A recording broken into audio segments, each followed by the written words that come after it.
A balanced budget act is not fiscally responsible. It's as simple as that. It's a ploy to get votes. And it is brought to you by the same people who abused the notion of a balanced budget by reducing taxes. At the same time, they increased expenditures for government programs far beyond anything that we had previously seen.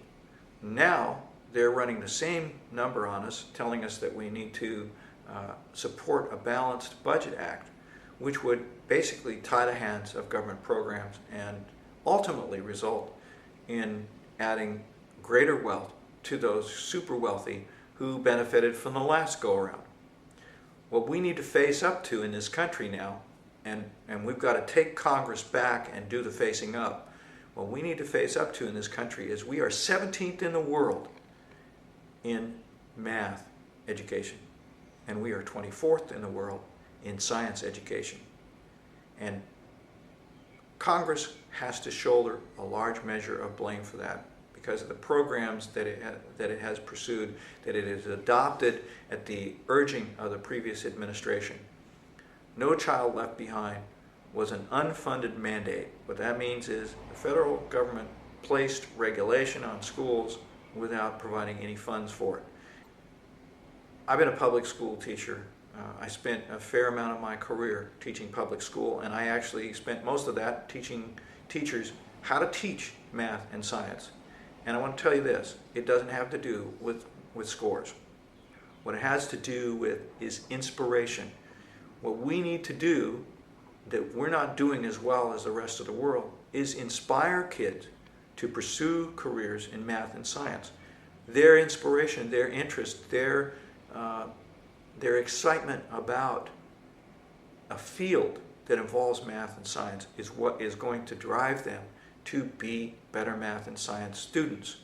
We do too little of exposing public school students to exciting innovation in science world, to exposing them to scientists and mathematicians and the careers that they pursue, so that most public school kids, and I can say this without any reservation, most public school kids have no idea what careers they could pursue if they were to emphasize math and science in their education.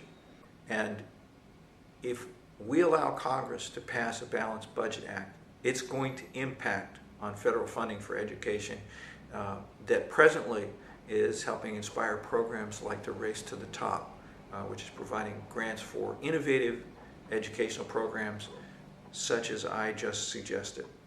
The Balanced Budget Act is going to tie Congress's hands in terms of being able to make federal policy that emphasizes the sectors of our society that we need to emphasize in order to remain competitive in this world. It's going to turn this country into a backwater if we allow it to. As a country, as far as federal policy is concerned, we need to be able to devote our spending to the things that will advance all of our interests, and we need to do that in an environment in which Congress's hands are not tied. Now let me also tell you why a Balanced Budget Act is a facade and nothing more for just attempting to get people excited about an idea and vote for a candidate who's proselytizing it. None of us lives on a balanced budget. And if you think you do, I've got a surprise for you. If you paid cash for your car and you paid cash for your house, you can stop listening. Otherwise, you belong to the group of all of us who anticipates, and rightly so, that our personal economies are going to grow, that we can safely borrow, for example, to buy a house, that we can safely borrow to buy a car, because we anticipate that our skills and our qualifications are going to make us marketable, and we will continue to enjoy an increasing revenue stream that will pay for the debt that we've incurred. Society is no different. Taxpayers are born every minute, and our economy will expand until such time as our population stops expanding.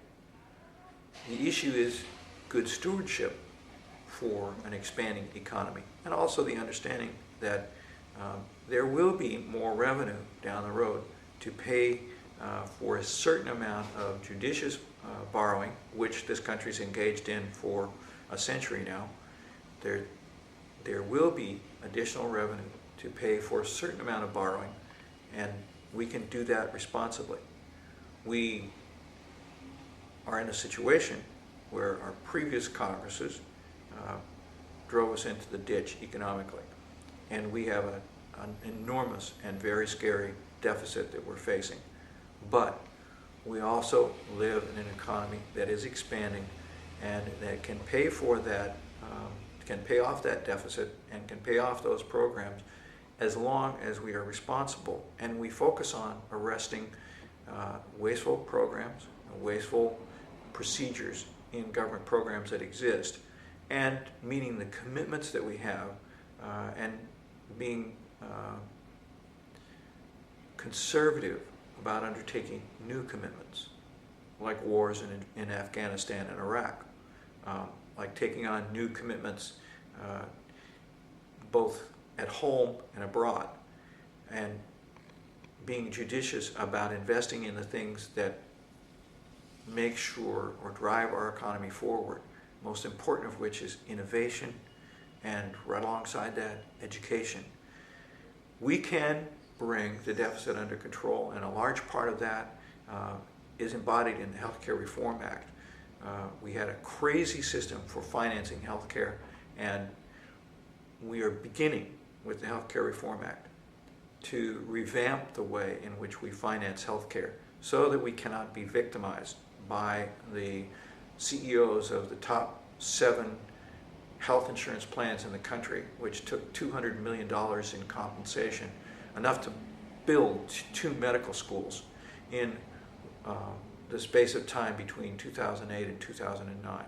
We're being victimized in healthcare financing, and the Healthcare Reform Act, with a responsible Congress, is going to be able to arrest that, many of those abuses, and get healthcare spending under control and devoted to quality healthcare and access to healthcare where it needs to be, and making sure that we have enough medical providers in the future, which we don't have at this point in time, and we're not ready to have for 2014, when 30 million people will come on the insurance rolls.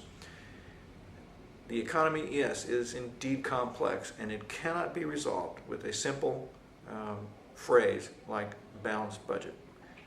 And it can't be resolved with a simple idea. It's going to require responsible leadership in Congress and realistic representatives who understand that we must keep our economy advancing and we must keep our innovation advancing if we are to remain competitive in the world, and that is a high priority, and it does require that we judiciously reinvest in our economy and our society.